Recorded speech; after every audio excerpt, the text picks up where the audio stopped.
Hi, and welcome to PD69's channel. Uh, better settle in for a long one because this is probably going to be 20 minutes plus. The topic for today's video is a concept that I've been kind of working on, thinking about. It's that of a light automatic rifle for basically a civilian light machine gun. Like, for that type of gun, as someone who is not in the military, doesn't plan on being in the military, and will never have the supply line or any of the other stuff that you would need to run a real like belt-fed machine gun. If you want to have something that has some of those capabilities, that is a reasonable purchase for the average person, I think this is your bet. So what about a belt-fed machine gun is unfeasible for a civilian? Maybe first, before we get to that, we should start with why would you want this? My thought is riots. Okay, we're seeing more and more that shit kind of goes sideways in the US and people start fucking rioting, burning down businesses and homes and that sort of thing. And I can foresee a day where that might happen where I live. And the best tool for stopping that sort of shit is a light machine gun. Okay, other than like maybe a heavy machine gun and a fortified emplacement or something like that. But as far as a portable tool, the general purpose or light machine gun would be the best bet. So from the civilian standpoint, what are the issues with a belt-fed machine gun? Well, first off, cost. Those weapons tend to be very pricey. We're talking, for the cheapest one that I could buy right now that would do what I would want it to do would be a UK-59 semi-auto belt-fed, because we're not even talking full auto at that point. And that gun is going to be like $5,000–6,000. And that would be a hell of a thing to have in this role. And if you can afford that and feed that and put up with all the rest of the stuff I'm about to talk about, that may be a good gun to buy. For the rest of us, let's talk about this. So, besides price, belt-fed machine guns have a couple of inherent flaws for the civilian. One is that you're dealing with belts. Belts are cumbersome and awkward. They suck to carry around, they suck to load. Non-disintegrating belts are better, like the UK-59 belts, or the PKM belts, or the RPD belts, or the MG42 belts. Any of those would be better than like an M60 or a 1919, which those are options as well. But what would be better than that? Well, in my opinion, cheap and abundant magazines would be a better solution to that, because you can load up a whole shit ton of mags, and if you can only carry 200 rounds, you can grab 4 of these, or 10 of those, or whatever it is. Okay, whereas with the belts, your typical belt length, you can vary them in size, but like, you have a belt-fed machine gun, if you're gonna put up with all of the bullshit that comes with that and all the weight that comes with that, you better be using like 200 to 300 round belts minimum, and maybe 100 round belts minimum. If you're not using something bigger than like a 100 round belt, I don't know why you have a belt-fed. Okay, everyone thinks, oh, belt-feds are great. Belt-feds are great when they're a crew-served machine gun backed up by a military who will constantly feed them ammo. That's the other thing, is that full auto belt-fed machine gun, 1,000 rounds is not a lot of ammo. Hey, 1,000 rounds for this gun is quite a bit of ammo. So it's sort of like the BAR in World War II is kind of how I see this. Is it the best machine gun? No. But we can push it into that role. But you need to be selective about what gun you choose, and it needs to have some certain qualities. That's kind of what this video is going to be about once I get done talking shit about belt feds. The other issue I have with belt feds is that the lightest belt fed machine gun is like probably 20 pounds. That's a pretty light belt fed. Okay, and maybe the RPD is pretty light, but it's not a real belt fed. It's 7.62 by 39 and is lighter because of it. Doesn't have quick change barrels, which, to be honest, if you can get an RPD, that would also be a good substitute for this. It would actually be probably the one belt fed I would say okay about, because it has a fixed barrel, which means you're not carrying around extra barrels, although that does come with some downsides. And it has non-disintegrating belts, and they work. Anyway, so weight, cost, ammunition, those are all pretty good downsides to a belt fed. And when all you need is, you know, bursts of fully automatic fire and a scary gun. And we'll get to full auto versus semi-auto here in a minute too. But when that's all you need, why are you hauling around all that gun? As a civilian. Basically, you're just wasting your money and energy, in my opinion. It's kind of a rare instance that you're going to need this. So, you know, is it 100% that you need the best one ever? No. That's kind of where this came from, is trying to get by as cheap and as lightweight as I can and get what I want. So at the core of mine is a PTR91 in the standard G3 configuration. Standard weight barrel,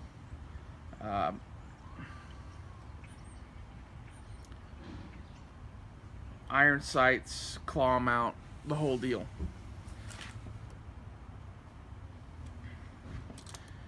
You might say, why didn't you get the one with the rail on it? Basically, the rail eliminates options, in my opinion. The claw mount has more options to it than the rail does. And the price difference between the claw mount version and the rail version is $100, and the claw mount to rail adapter is $100.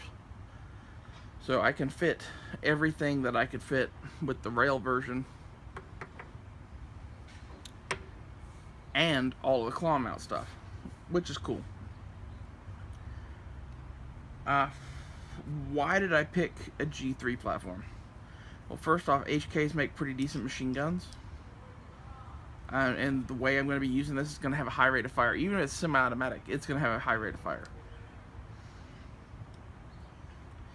There's no way I'm going to be like shooting, you know, 5 rounds, then putting the gun down, and shooting another 5 rounds 20 minutes later.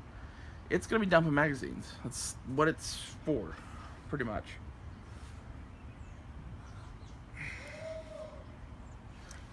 One of the main considerations for it is, does it have the features I need, and does it have magazines?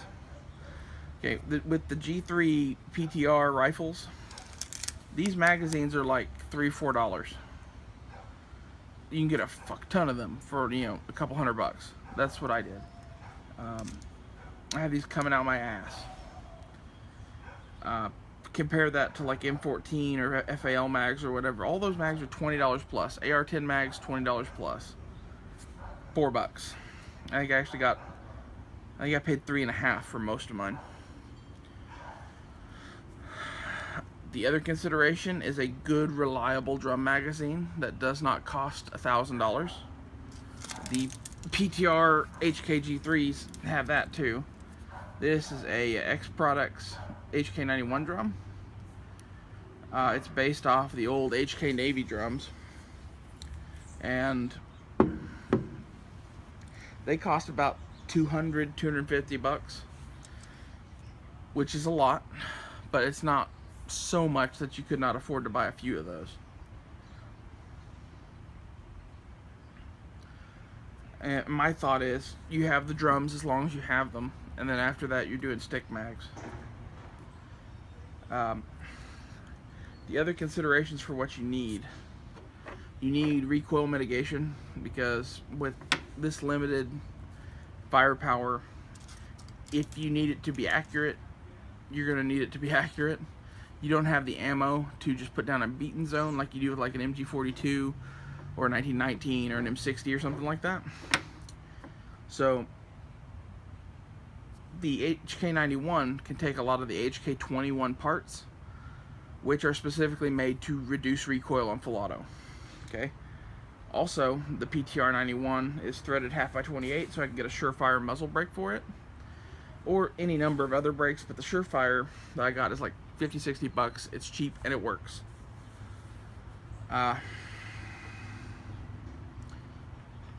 The other recoil mitigating stuff I put in there is a HK21 buffer, HK21 locking piece,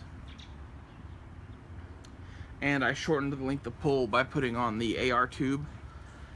One of the things that makes the G3 uncontrollable is the fact that it has like an 18-inch length of pull or some crazy shit like that. Being able to vary your length of pull is pretty important on this rifle as well. So that's really the only choice of stock in my opinion. You could do different AR stocks on there. I went with the Troy pretty much because it looked the part and had the club foot to it that I want to have in this type of gun. The club foot gives you a place to put your other hand when you're using a bipod. That's the whole point of a club foot stock, in case you didn't know that. The other consideration on the HK is a excellent, cheap, and available bipod. This is the HK bipod. It goes in this groove up here. It's like $79, I think I paid for that. You compare that to any light machine gun bipod and you'll see why this is awesome. Most LMG bipods are hundreds of dollars, and at $70 this is actually, in my opinion, a superior bipod because it's lighter weight, steel, and the right height. It's pretty much made to do what I'm doing with it. I don't know what the hell that noise is. It's like someone beating on a fire hydrant with a hammer. Anyway,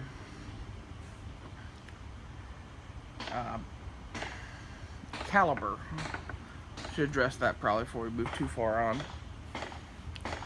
308, in my opinion, is the only choice. You could say, well, what about 7.62x39? What about 7.62x54R? Those would be okay, but 308 is much better.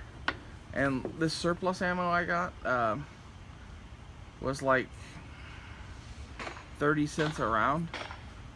Or no, it was 25 cents a round, sorry, which is pretty damn good. Pretty cheap. And for something you're going to be shooting a lot, the cost of the ammunition matters, because you're going to have to buy a few thousand rounds just to stash with this thing. That's what I did.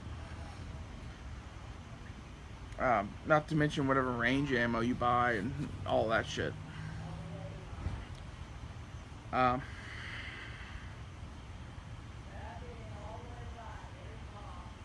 Sighting systems.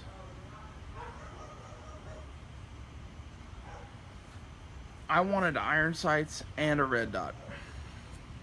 So I have a HK416 drum on the rear sight, which is basically calibrated the same as a HK91 drum, but has better apertures in it. Instead of having that V-notch shit, it has a big aperture and 3 small apertures. And then for the optic, that's an Aimpoint Comp M2 and a LaRue mount, so I can quick detach it. Works pretty good for that. So full auto versus semi-auto. The other reason I went with the HK is because they're coming out with a binary trigger for the HK. As soon as I get one of those, this thing will be pretty damn awesome. And will basically be, you know, semi-auto and full auto as far as my purposes go. The binaries shoot so fucking fast that I don't see the need in having full auto for myself. Would it be nice if you could afford it? Absolutely. But, you know, you're talking $25,000. Kind of defeats the purpose of having a cheap auto rifle type thing.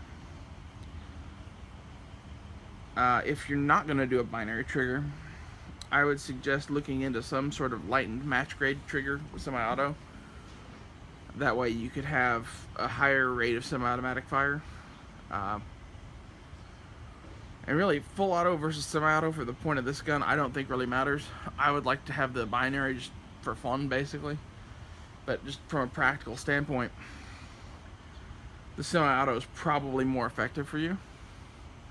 Because you can put this into a position, you know, wherever it is you're going to put it on the bipod and have, you know, semi-aimed 308 firepower. The idea of this for crowds is not to shoot every person in the crowd. The idea is basically to scare the crowd into running away. That's why you kind of need the full auto, in my opinion. You know, if you have 500 people coming to burn down your house, even a belt-fed machine gun ain't gonna do you much good as far as killing them all. I mean, it'd be better than this, but what does most of your work for you with that is the psychological effect of being shot at by a machine gun, which tends to make people, you know, duck and run away. And this can give you that, especially with these 50-round drums and a binary trigger. You're gonna scare the fuck out of them because they're gonna think you have an M60 or some shit like that. That's kind of the point of this gun, is to make your bark worse than your bite in some ways. You know, receiving simulated fully automatic fire from a 308 is fucking terrifying.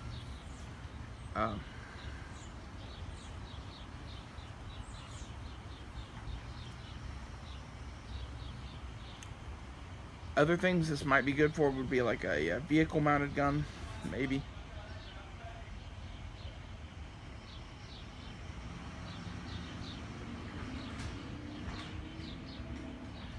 Or a maybe like a hardened target type of thing, like an anti-materiel rifle. You know, as much as 308 would do that. I would really want something bigger for that, like a 50 cal or a 20 millimeter or something. But 308 is definitely going to do more than 5.56. Now, if you take the bipod off, take the drum mag out, and put a 20 rounder in it, you could use this like a battle rifle too. That's kind of one of the main advantages I see in something like this over a machine gun, is with a belt-fed machine gun, it is a belt-fed machine gun. That's all it is. Okay? With this, you can kind of play Transformers a little bit and go from machine gun to rifle and back and forth.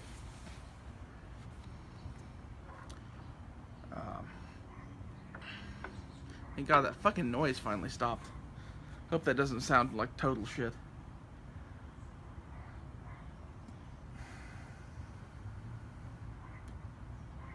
Other rifles that might be good for this, if the AR-10 didn't break itself apart, I would say it, but in my opinion, AR-10s are kind of shit in semi-auto, much less, you know, doing mag dump after mag dump as fast as you can pull the trigger or full auto. I don't see that being a viable option. If you could get like a heavy barreled FAL, like a Phalo or Israeli heavy barrel, that would be awesome. I used to have one of those, and I kind of wish I still had it because it would make an awesome gun for this. It was basically set up to be a light automatic rifle, which this one really is not. In some ways, it's good that it's not, because you can take off the bipod and drum mag and have a normal rifle. And then when you need, you know, that type of thing, you put in a drum mag and put on a bipod, and boom, you're pretty much in business. Whereas with the Phalo, you'd be hauling around a 20-pound barrel that fucking sucks.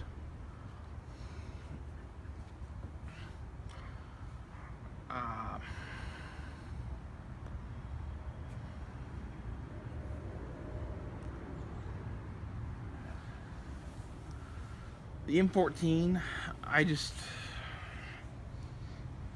don't really care for the M14 for what it costs. I don't see it having any advantages for this particular item. I really think the FAL and the G3 are the two best candidates for this, and the G3 is the better candidate because of the mags and the HK21 parts.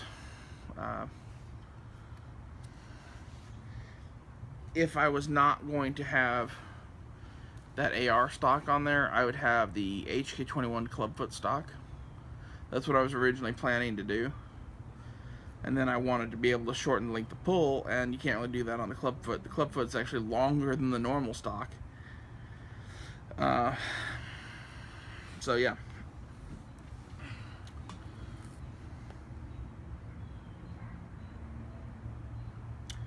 Hope somebody found this useful. Yeah, this is just kind of one of my little projects for my own kind of defensive into the world setup. I'm open to critiques. I'm sure there's some belt-fed fans who are totally pissed about shit I said. I've shot a lot of belt-feds, and I'm not impressed. If you have unlimited ammo and 12 guys to load your belts for you, they're great. If you don't have that, I think you're honestly better off with mags. I can load mags faster than I can load belts.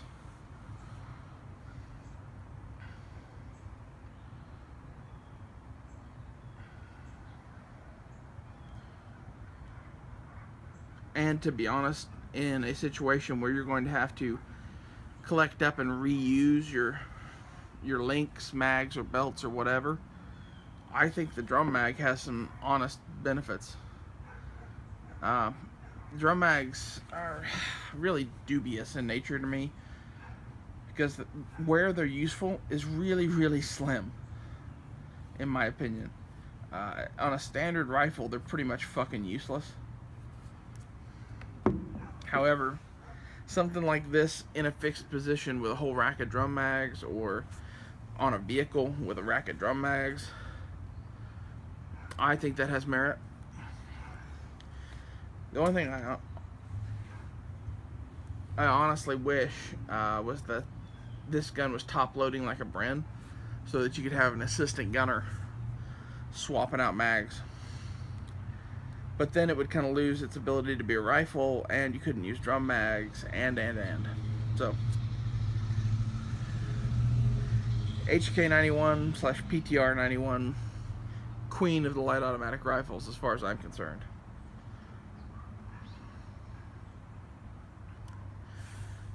Be sure to leave in the comments section what you think of this. If you agree with me, great. If you disagree with me, why? And again, I'd love to hear some criticism of it. Until next time, I'll see you guys later.